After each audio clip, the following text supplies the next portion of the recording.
살다 보면 그런 생각이 들 때가 있어요. 공동체 안에서 왜 모든 사람이 다 나를 다 좋아할 수는 없는 걸까? 뭔지 이런 생각. 모든 사람들이 내가 하는 이야기에 공감하고, 그리고 모든 사람들이 나 인정해주면 좋은데, 그런데 왜 나를 싫어하는 사람이 있고, 왜 그 사람은 내 말을 이해하지 못할까? 왜 나하고 이렇게 생각이나 뜻이 다를까? 뭔지 이런 생각을 가지고 좀 고민할 때가 있습니다. 그런데 그런 고민 할 필요 없어요. 왜냐하면 모든 사람을 내 편으로 만든다는 거, 그거 근본적으로 불가능한 일이에요. 그리고 모든 사람의 공감을 받고 모든 사람으로부터 칭찬을 받고, 이거 힘든 일이에요. 그런 생각은 하지도 마세요. 왜? 하나님이 우리 그냥 처음부터 다 다르게 만드셨기 때문에 그래요. 우리 다 이렇게 유전인자가 다 달라요. 또 받은 교육 다 달라요. 그리고 살아온 환경 다 달라요. 그리고 지금 하는 일 다 달라요. 그래서 우리 그냥 근본적으로 다를 수밖에 없어요. 단지 사안에 따라서 서로 마음을 합치기도 하고, 또 그 의견이 나하고 안 맞으면 또 약간 또 이렇게 좀 등을 돌리기도 하고, 그러다가 또 어떤 때는 또 의견이 잘 맞아서 손을 잡기도 하고, 그러면서 사는 거지. 모든 일에 다 나하고 딱 똑같이 마음을 맞고 내 말에 다 공감을 하고, 그런 것은 처음부터 불가능한 일이다라고 하는 거예요. 35년 동안 부부지간으로 이렇게 사는데도 안 맞는데, 이렇게 지금 교회 안에서 일주일에 한 번씩 만나서 함께 이렇게 예배하는데 맞을 수가 없어요. 그냥 단지 우리는 예수의 말씀 가운데다 놓고 예수 중심으로 그냥 뜻을 모아서 하나로 나아가는 것뿐이지, 우리 그렇게 마음이 딱 맞고 네 생각 내 생각이 딱 맞고 그러지 못해요. 정치에도 여당과 야당이 있고, 모든 공동체에 다 네 편과 내 편이 있는데, 그래서 우리 뭐라 그래요? 영원한 적도 없고 영원한 친구도 없다, 뭐 이런 얘기 하잖아요. 그냥 사안에 따라서 이렇게 어떤 때는 손을 탁 잡고 또 의기투합할 때가 있고, 또 어떤 때는 나하고 좀 의견이 안 맞아서 또 약간 또 삐칠 수도 있고, 그러면서 또 이제 그 다음 주에 또 다시 만나면은 그럼 다시 또 이제 의견이 또 모아져서 또 손을 잡을 수도 있고, 다 그러면서 사는 거 아니겠습니까? 제가 왜 이 말씀을 드리느냐 하면, 오늘 성경 말씀에 바리새인과 사두개인, 이 바리새인과 사두개인들은 절대로 맞을 수 없는 사람이에요. 저들은 정치적인 성향도 다르고 종교적인 사상도 다르고 도저히 하나가 될 수 없는 사람들이에요. 그런데 오늘 성경 말씀에 보니까 손을 딱 잡았어요. 서로 아주 그냥 의기투합을 한 거예요. 어떻게 저렇게 맞을 수 없는 사람들이 저렇게 하나가 되어서 이렇게 예수님 앞에 왔을까 보면, 저 사람들은 평상시에는 맞을 수 없는 사람들인데, 예수님 핍박하는 일, 예수님 모함하는 일, 예수님 고소하는 일에는 아주 마음이 서로 하나가 되어진 거예요.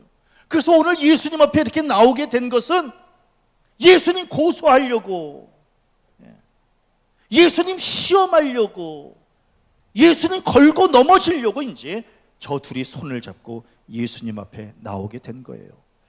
저는 오늘 이 성경을 묵상하면서 예수님의 목회가 얼마나 힘들었을까, 이제 이런 생각을 했어요. 예수님처럼 말씀 잘 증거하시는 분이 어디 있어요?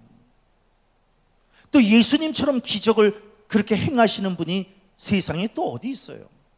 예수님처럼 가난한 사람들 돌봐주시는 분이 어디 있어요? 예수님처럼 사랑과 책망을 가지고 균형 맞춰서 목회하시는 분이 어디 있어요? 그럼에도 불구하고 반대파가 있었던 거예요. 그래서 참 세상 그렇게 잘하시는데도 반대파가 있구나. 그래서 예수님 자기네 동네에 오니까 우리 동네에서 떠나라고 돌을 던지려고 했잖아요.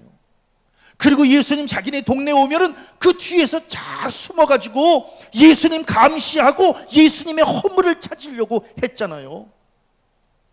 급기야는 예수님 공생의 마지막 그 부분에서는 예수를 십자가에 못 박으라고 외치기도 했잖아요.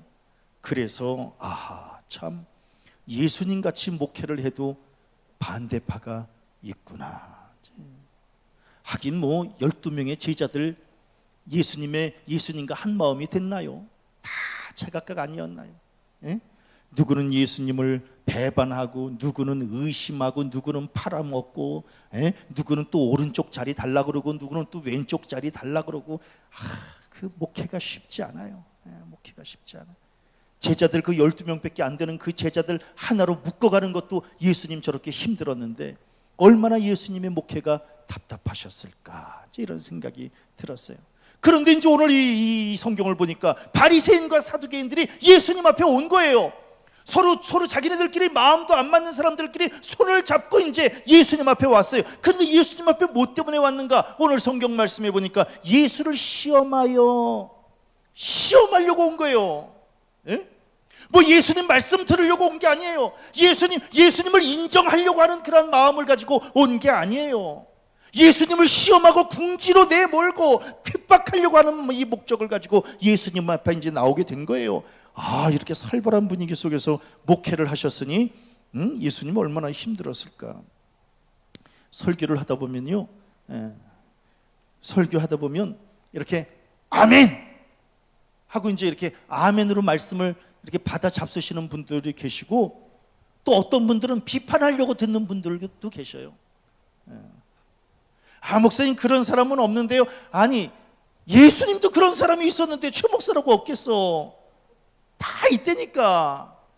다 있어요. 그래서 좋은 마음으로 설교를 듣는 게 아니라 이제 이렇게 시비 걸려고, 오늘 성경 말씀해 보니까 예수를 시험하려고 이제 이렇게 듣는 거예요. 그래서 옛날에 우리 교수님이 뭐라고 우리에게 가르치셨느냐 하면, 너희들 이 다음에 나가서 설교할 때 아멘 잘하는 사람을 보고 설교해. 그렇지 않고 이렇게 시선이 안 좋은 사람, 이런 사람들 보고 설교하지 말고, 그 다음에 또 이제 어떤 사람이 졸고 있는 사람 보고 설교하지 말고, 팔짱 끼고 있는 사람 설교하지 말고, 그리고 다리 꼬고 앉아있는 사람 보면서 설교하지 말어. 그러면 영감이 떨어져. 그러니까 설교할 때에 좋은 시선을 가지고 아멘 이런 사람을 보고 설교를 해야 영적으로 살아난다는 거예요. 그런데 지금 예수님은 지금 이렇게 좋은 설교를 지금 하시려고 하다가도 이 바리새인과 사두개인들이 예수를 시험하여 이렇게 쳐다보니까 예수님은 얼마나 설교할 때 답답하셨을까. 그런데 이제 시험하려고 하는 것만 해도 괜찮아요. 그런데 오늘 성경 말씀해 보니까 1절에 표적을 보여달라, 이제 이렇게 이야기를 하는 거예요. 예? 그러니까 말씀을 들으려고 하는 게 아니라 표적을 보여달라. 사실 오늘 우리 마태복음 16장 읽었잖아요. 근데 15장 30절에 보니까 다리 저는 사람, 장애인, 맹인, 말 못하는 사람, 기타 여럿을 고쳤다고 성경에 기록하고 있어요. 그러니까 예수님께서 이렇게 기사와 이적을 이미 보여주셨잖아요. 바로 전에, 15장에 바로 전에 보여주셨잖아요. 그래서 그것을 보고 15장 31절에 보니까 무리가 보고 놀랍게 여겨, 야 대단한데, 지금 이런 기사와 표적이 바로 전에 있었는데도 불구하고 바리새인과 사두개인은 또 보여달라는 거예요. 표적을 보여달라. 웃겨요. 저들은 믿음을 갖기 위해서 표적을 보여달라는 게 아니라 예수님 넘어뜨리려고, 시비거리 찾으려고 표적을 요구하는 거예요.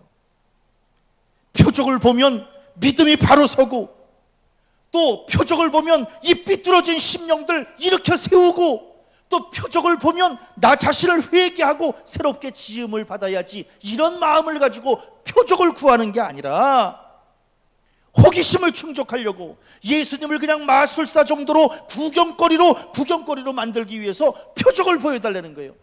예? 시험하려고 하고, 그리고 표적을 보여달라고 하고, 전혀 말씀 들을 준비가 되어 있지 않은 거예요. 예수님이 공생에 시작하실 때 40일을 금식하셨잖아요. 금식하셨을 때에 사단이 와서 뭐라고 이야기를 해요? 내가 만일 하나님의 아들이거든 명하여 이 돌들로 떡덩이가 되게 하라. 이렇게 이제 시험하잖아요.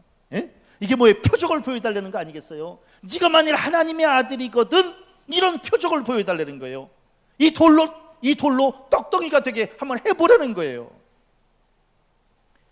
예수님 십자가에 매달려 돌아가셨을 때, 그때에 지나가는 사람들이 머리를 흔들면서 예수를 모욕하면서 뭐라고 이야기를 해요? 네가 만일 하나님의 아들이거든 자기를 구원하고 십자가에서 내려오라.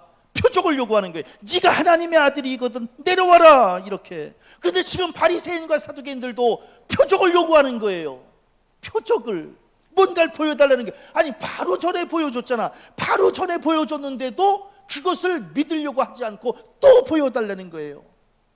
예수님이 보여주셨을까요? 안 보여준다는 거예요. 이제는 왜? 표적이 중요한 게 아니라 표적을 구하는 너희들의 심령이, 이 마음 자세가 틀려먹었다는 거예요.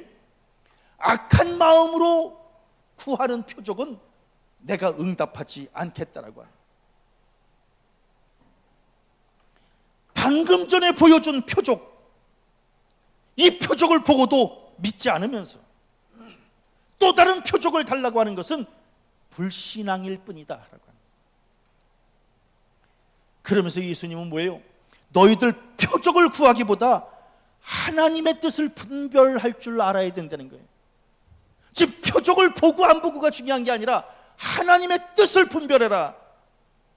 다른 말로 하면 보려 하지 말고 믿으려 하라. 굉장히 중요한 말씀입니다. 우리는 맨날 뭘 보여달라는 거예요. 표적을 보여달라는 게 아니라는 거예요. 예수님은 보려고 하지 말고 믿으려고 하라는 거예요. 표적을 보여주면 만족하고 믿음이 생기는 거 아니라니까요. 우리는 맨날 뭐라 그래요? 보여주면 믿겠다고 얘기를 해요. 그런데 믿음은 표적을 본다고 생기는 게 아니에요. 믿음은 표적을 통해서 생기는 게 아닙니다. 나 자신을 쳐서 복종시키는 이 회개가 아니고서는 내가 변화될 수 없다라고 하는 거예요.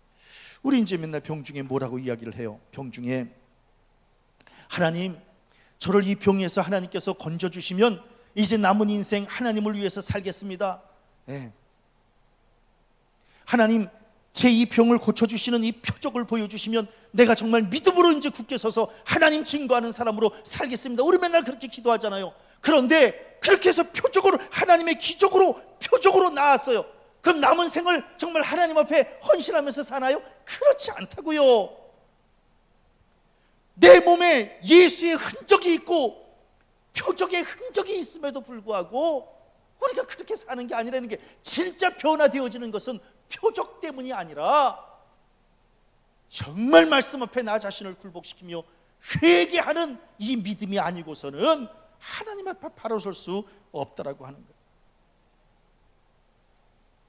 그래서 예수님은 뭐라고 말씀하셔요? 니네들 저녁에 하늘이 붉으면 날이 좋겠다 하고 아침에 하늘이 붉고 흐리면 오늘은 날이 굳겠다라고 하면서 날씨는 분별할 줄 알면서 이 시대의 표적, 하나님이 지금 이 시대에 우리에게 뭐라고 말씀하시는지, 이 시대의 표적은 너희들이 왜 분별하지 못하느냐? 날씨는 분별할 줄 알면서 왜 시대의 표적은 분별할 줄 모르느냐? 저는 이 말씀 묵상하면서 우리는 정작 분별해야 될 것과 분별하지 않아도 될 것을 제대로 구별하지 못하는 거예요. 예? 지금 표적이 중요한 게 아니라 시대의 표적, 하나님이 이 시대에 우리에게 뭐라고 말씀하시는가를 분별하는 것이 더 중요한데, 우리는 그까지 날씨 분별한다고 그 얕은 지식, 얕은 상식, 얕은 합리를 앞세워서 세상의 이치를 해석하려고 한다고 하는 거예요. 아니에요. 세상의 이치를 그렇게 날씨 분별하듯이 세상의 이치는 그렇게 분별하는 게 아니라 하나님의 말씀 아니고서는, 영적 지혜가 아니고서는 이 시대를 분별할 수 없다라고 하는 거예요. 그러니까 너희들 표적을 구하지 말고 하나님의 말씀 앞에 바로 서라는 거예요. 이게 중요한 문제다라고 하는 거예요. 신앙이라고 하는 것이 뭐예요? 신앙은 해석입니다. 눈에 보이는 현상을 믿는 게 아니라 그 현상 속에 감추어진 그 뜻, 하나님의 뜻을 해석할 줄 아는 능력을 갖추는 거예요. 이게 보고 판단하는 게 아니에요. 보여지는 것을 보고 판단하는 게 아니에요. 그 숨은 뜻을 밝혀낼 줄 아는 거예요. 목사가 뭐예요? 목사는 결국은 표적 속에, 즉 현상 속에 감추어진 하나님의 뜻을 해석할 줄 아는 것이 바로 목사의 직임이다라고 하는 거예요. 목사는 자기 경험이나 자기 지식을 가지고 하나님의 말씀을 해석해서는 안 된다라고 하는 거예요. 표적을 해석할, 표적은 역사적인 정통성을 가지고, 역사적 계시를 가지고 하나님의 역사를 해석할 줄 알아야 된다라고 하는 거예요. 단지 그냥 내가 살아온 거 아닙니다. 하나님이 이 시대에 우리에게 뭐라고 말씀하시는가를 말씀을 통해서 해석할 줄 알아야 된다라고 하는 거예요. 그리고 성도들도 마찬가지예요. 이 목사의 계시적 해석을 땅의 지식과 상식을 바탕으로 받아들여서는 안 된다라고 하는 거예요. 그래서 사도 바울은 뭐라고 고백해요? 굉장히 중요합니다. 우리가 세상의 영을 받지 아니하고 오직 하나님으로부터 온 영을 받은 거예요. 성령을 받은 거예요. 하나님의 영적 계시를 받은 거예요. 받았으니 이는 우리로 하여금 하나님께서 우리에게 은혜로 주신 것들, 지금 우리 앞에 펼쳐진 것들, 이 표적들, 이 기적들, 이것들을 하나님께서 뭐 때문에 우리에게 영적 계시를 주시는가? 그거 해석하려고 알게 하려 하심이라. 우리가 이것을 말하거니와 사람의 지혜가 가르친 말로 하는 게 아니에요. 예? 사람의 지혜를 가지고 이 하나님의 계시를 해석하는 게 아니에요. 오직 성령께서 가르치신 것으로 하는 것이고, 그래서 영적인 일은 영적인 것으로 분별하느니라. 그게 정답이라는 거예요. 하나님이 지금 우리에게 보여주시는 이 현상, 이걸 우리가 어떻게 해석할 것인가? 영적인 일은 영적인 것으로 분별해야 된다라고 하는. 그러면서 예수님은 바리새인과 사두개인들에게 너희들에게 보여줄 표적이 없다는 거예요. 왜? 너희들은 악하고 음란한 세대이기 때문에 그렇다는 거예요. 너희들은 악화되는 게 음란화되는 거예요. 악하다라고 하는 것은 뭐예요? 하나님의 말씀을 듣기를 거부하는 거예요. 들어도 자기 생각대로 해석하는 거예요. 편견에 사로잡혀서 다른 사람을 배척하는 거예요. 왜? 악하기 때문에, 악한 심령 때문에. 그리고 너희들은 음란하다라고 하는 거예요. 음란하다라고 하는 것은 뭐예요? 땅의 가치를 앞세우고 자기 유익만을 생각하는 거예요. 그래서 이처럼 악하고 음란한 세대들은 아무리 말씀을 증거하고 표적을 보여줘도 잘못 보고 잘못 해석하기 때문에 예수님은 아예 보여주지 않겠다는 거예요. 왜? 사람은 표적을 봤다고 변화되는 것이 아니라 사람은 회개를 통해서 변화되는 것이고, 무엇보다도 믿음이라고 하는 것은 말씀을 믿는 것이지 표적을 믿는 게 아니기 때문에 나는 너희들에게 표적을 보여주지 않겠다는 거예요. 말씀과 표적이 차단된 삶, 비극적인 삶입니다. 왜? 인간은 영적 존재예요. 그래서 하나님의 말씀을 끊임없이 먹어야 살아갈 수가 있어요. 그리고 하나님은 우리 인간을 영적인 존재로 지으셔서 하나님과 영적 교제가 일어나도록, 그 영적 교제를 통해서 살아가도록 우리를 지으신 거예요. 그래서 수시로 영감과 계시가 오르내려야 되는 거예요. 이게 오르내려야 되는 거예요. 예? 그런데 지금 바리새인과 사두개인은 차단된 거예요. 왜? 보여줄 게 없다는 거예요. 그렇게 되니 악한 것은 더 악하게, 음란한 것은 더 음란하게 빠질 수밖에 없다라고 하는 거예요. 그걸 깨닫고 회개하고 돌아와야 되는데 그게 말처럼 쉽지 않다라고 하는 거예요. 보여줄 게 없다. 그런데 너무 감사하게도 예수님은 저들을 그래도 불쌍히 여기셔서 한마디를 더 해주셨는데, 너희들에게 내가 진짜 표적을 하나 보여주겠는데 그 표적은 요나의 표적밖에는 보여줄 표적이 없느니라, 이렇게 말씀하시는 거예요. 요나의 표적. 요나의 표적이 뭘까? 자, 요나의 표적. 이제 요나가 하나님의 은혜로 고레 속에서 나와요. 그리고 니느웨 백성들에게 가서 하나님의 말씀, 즉 심판과 구원에 대한 말씀을 선포해요. 그런데 그 말씀을 들은 백성들은 놀랍게도 하나님의 말씀을 듣고 금식을 선포해요. 그리고 높은 사람 낮은 사람 할 것 없이 굵은 베옷을 입고 회개해요. 왕도 재를 뒤집어 쓰면서 회개를 해요. 성경에 보니까 모든 백성들과 짐승까지도 굵은 베옷을 입고 회개를 했다고 기록하고 있어요. 이게 요나의 표적이라는 거예요.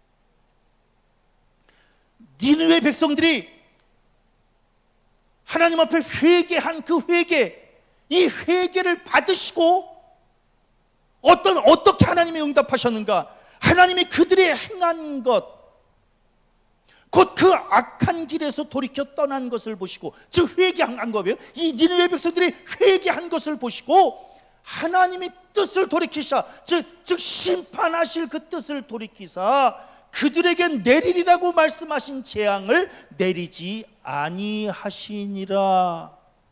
아하, 심판당하고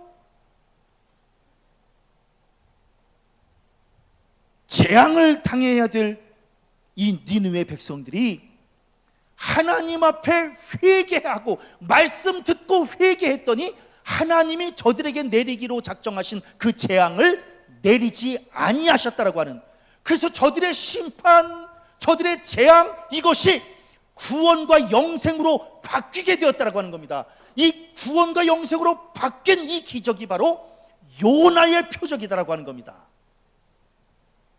그래서 지금 내가 너희들에게 전할 이 말씀, 그리고 내가 너희들에게 보여줄 표적은 이것밖에 없다는 게, 간단하게 말하면 너희들 이 말씀을 듣고 회개하라는 겁니다. 회개해서 심판에서 구원으로 바뀌어지는 이것이 가장 큰 표적이라고 하는 것을 지금 백성들에게 말씀하고 있는 겁니다. 예수님도 마찬가지입니다. 굉장히 중요합니다. 요나가 고래 뱃속에서 고통을 겪었듯이 예수님도 어두운 돌 무덤에서 고통의 시간을 보내셨습니다. 요나가 3일 만에 고래 뱃속에서 나왔듯이 예수님도 3일 만에 그 무덤에서, 돌 무덤에서 3일 만에 부활하셨다라고 하는 겁니다.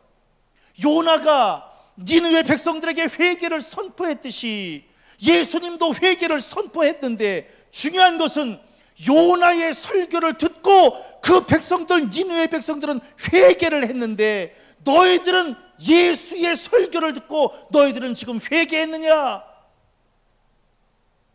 이제 니네들이 회개할 차례다. 너희들이 회개를 한다면 하나님께서 너희들에게 구원과 영생을 허락해 주실 것인데 이것이야말로 가장 큰 표적이다라고 하는 이 말씀을 지금 하고 계시는 겁니다.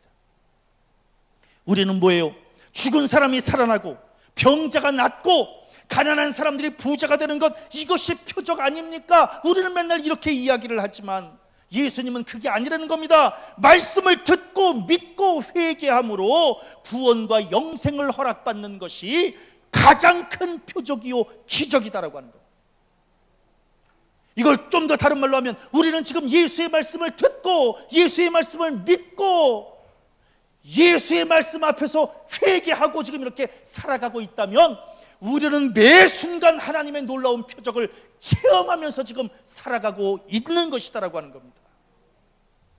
지금 이 말씀을 예수께서 하고 계시는 겁니다. 그래서 구원의 표적, 이것을 체험할 수 있는 사람은 회개하는 사람이고, 회개 운동만이 심판을 구원으로 바꿀 수 있다라고 하는 겁니다. 이 요나의 표적, 바리새인과 사두개인뿐 아니라 우리를 포함한 이 땅의 모든 사람들도 이 요나의 표적 앞에 자기 자신을 세워야 된다. 간단하게 말하면 예수를 믿을 것인가 아니면 예수를 거부할 것인가. 다른 표적은 필요 없다. 오직 회개를 통한 구원의 표적만이 필요하다. 그래서 예수님은 사두개인과 바리새인들에게 요나의 표적, 이 표적밖에는 너희들에게 보여줄 표적이 없다고 말씀하고 있는 겁니다. 지금 한가하게 저녁에 하늘이 붉으면 날이 좋겠다 하고 아침에 하늘이 붉고 흐리면 오늘은 날이 굳겠다라고 하는 날씨에 대해서 얘기할 때가 아니다.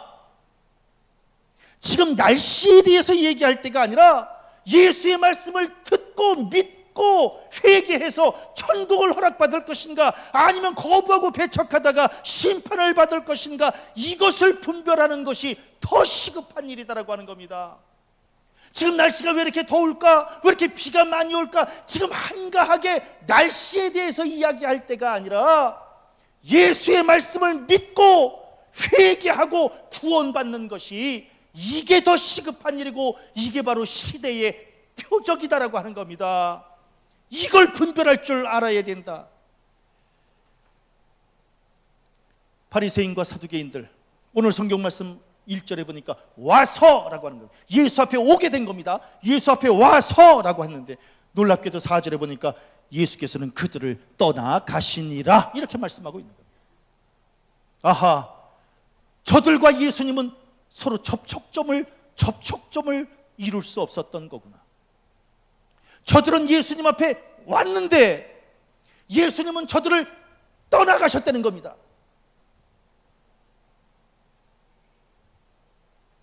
이것처럼 비극이 어디 있어요? 저들은 예수 앞에 나왔으면 예수님의 말씀을 들어야 되고 믿으려고 해야 되는데 그냥 예수님 앞에 나오기는 나왔는데 시험하려고, 표적을 구하려고 나왔다가 예수님께서 도저히 말이 안 통하니까, 그러니까 예수님은 저들을 떠나가셨다는 겁니다. 우리 성도들, 이런 비극 우리는 있어서는 안 된다. 우리는 예수 앞에 지금 나왔습니다.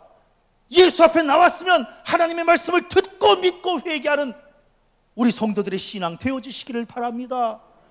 예수 앞에 나왔는데 시비거리나 찾고 시험이나 하려고 그러고 표적이나 구하려고 하다가 진정한 회개도 하지 못하고 구원과 영생을 얻지도 못하는 이러한 안타까움이 아니라, 기왕에 예수님 앞에 나왔으면 강단에서 선포하는 하나님의 말씀을 듣고 믿고 회개하는 우리 성도들 되어지시기를 바랍니다.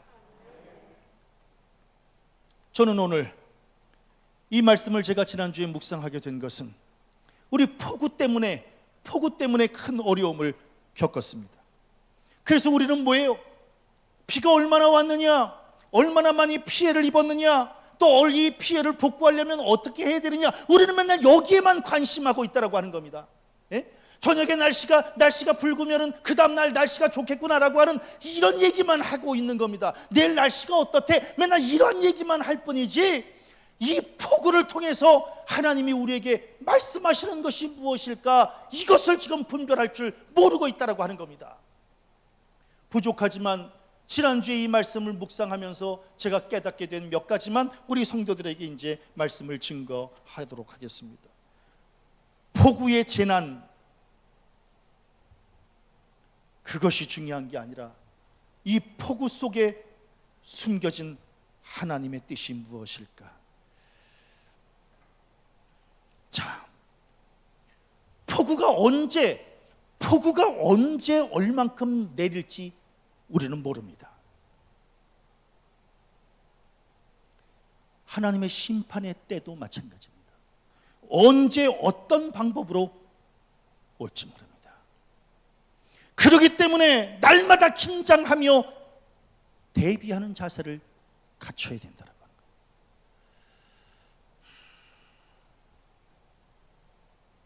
우리는 2주 전에 비가 그렇게 올 줄을 몰랐습니다. 꼭 지내놓고 나서 뭐라고 이야기를 해요? 그럴 줄 몰랐다고 이야기합니다. 하나님의 심판 앞에서도 과연 그럴 수 있을까? 이렇게 갑자기 올 줄 몰랐다고 이야기를 할까? 이럴 줄 알았으면 좀 좀 더 말씀으로, 회개로, 그러면서 기도로 무장하면서 좀 하나님의 심판을 좀 대비했으면 좋았을 뻔했다고 우리 그렇게 이야기할 때는 죄송하지만 이미 늦었다라고 하는 겁니다. 우리 성도들, 하나님의 심판을 대비하는 깨어있는 지혜로운 신앙들 되어지시기를 바랍니다. 중요한 게 있습니다. 하나님이 지으시고 선물로 주신 이 자연, 우리가 함께 더불어 살아갈 때 그 자연은 우리의 파트너가 되고 우리의 동반자가 되어지지만, 우리가 자연을 파괴하면 자연도 우리를 집어삼키게 된다라고 하는 겁니다. 제가 지난주 주보에다가 그런 글을 썼지만, 지금 이 자연이 너무 많이 엉켜 있습니다. 결국 이 엉킨 자연이 우리에게 지금 고스란히 보복하고 있는 것은 아닌가. 어저께 인터넷 잠깐 보니까 지금 이 폭염에, 중국의 이 폭염에 눈이 내렸다는 겁니다. 도저히 있을 수 없는 일이 지금 일어나고 있는 겁니다. 무엇 때문에? 우리가 자연을 내쳤더니 자연도 우리를 내치고 있다라고 하는 겁니다. 그 음성을 들어야 된다. 특별히 강남, 이번 폭우에 차를 버리고 가고, 그래서 이번 폭우에 유난히도 외제차들이 다 어려움을 겪었다고 그러는 겁니다. 저는 그 모습을 보면서 아하, 평소에 자랑으로 여겼던 외제차, 명품 가방, 명품 옷, 이거 평소에는 대단하다고 생각했겠지만 재난 앞에서는 아무 소용도 없고 버리고 가야 될 것들이었구나, 이것을 깨닫게 되었습니다. 우리 지금 고가의 아파트, 폼나는 외제차, 우리 명품 옷, 이런 것들을 자랑거리로 삼고 있는지는 몰라도 그때가 되어지면, 하나님의 심판때가 되어지면 다 부질없이 놔두고 버리고 가야 될 것들이다라고 하는 것을 이번 기회에 깨달아야 되지 않겠는가. 이번 뉴스에 집에 반려견을 두고 와서 그 반려견 데리러 갔다가 숨지신 분이 계십니다. 집안에 아무리 소중한 것이 있다 할지라도, 그것이 반려견이든 저금 통장이든 귀중품이든, 우리가 들어가지 말아야 할 것은 목숨보다 더 소중한 것은 없기 때문이다 라고 하는 겁니다. 우리 지금 그거 잡으려고 하나님의 말씀 놓치고 사는 것은 아닌지, 그게 바로 폭우가 준 하나님의 영적 교훈이 아니겠는가. 물난리가 났습니다. 살림이 온통 다 진흙투성이입니다. 그런데 뉴스를 보다가 깜짝 놀란 것은, 물난리가 나서 살림이 다 엉망이 되었는데 그 살림을 다시 물로 씻는다는 겁니다. 아하, 같은 물이라도 한쪽은 더럽히는 심판의 물이요, 또 다른 편은 씻기는 구원의 물이구나. 우리가 이것을 어떻게 쓰느냐에 따라서 그 물은 심판의 물이 될 수도 있고 구원의 물이 될 수도 있구나. 하나님의 말씀의 잣대가 우리를 구원시키는 구원의 기준, 구원의 잣대가 될 수도 있고, 그 하나님의 말씀의 잣대가 심판의 기준이 될 수도 있겠구나. 우리 성도들, 하나님의 심판의 재앙 앞에서 다른 건 다 놓쳐도 구원의 말씀만큼은 놓치지 말고 살아가시기를 바랍니다. 그래서 날씨를 분별하는 것보다 더 중요한 것은 말씀을 분별하는 것이고 시대를 분별하는 것이다. 단순히 폭우만 보고 원망하고 불평할 것이 아니라 폭우 속에 숨겨놓은 하나님의 깊으신 뜻을 깨닫는 것이, 이게 바로 폭우가 주는 영적 교훈이 아니겠는가, 이런 생각을 갖게 되었습니다. 세상이 원하는 표적, 그것은 이 땅에서 잘 먹고 잘 사는 것에 초점이 맞춰져 있습니다. 그러나 예수님의 표적은 십자가의 죽음과 부활을 통해 모든 백성들을 구원하시려고 하는 하나님의 뜻이 담긴 시대의 표적이다라고 하는 겁니다. 눈으로 보는 표적을 구하기 이전에 하나님의 말씀을 깨닫는 영적인 표적을 부여잡고 살아가시기를 바라고, 그래서 이 말씀의 표적으로 나의 삶의 잣대로 삼아서 좌로나 우로나 치우침이 없이 말씀 부여잡고 살아가는, 한쪽에는 재앙이요 한쪽에는 심판이지만 또 다른 한쪽에는 구원이요 축복이다라고 하는 사실을 깨닫고, 재앙이 주는 시대의 표적, 그것이 폭염이든 폭우든 이 표적 앞에 말씀으로 든든히 서 나가는 우리 모든 성도들 신앙 되어지시기를 주님의 이름으로 간절히 축원합니다.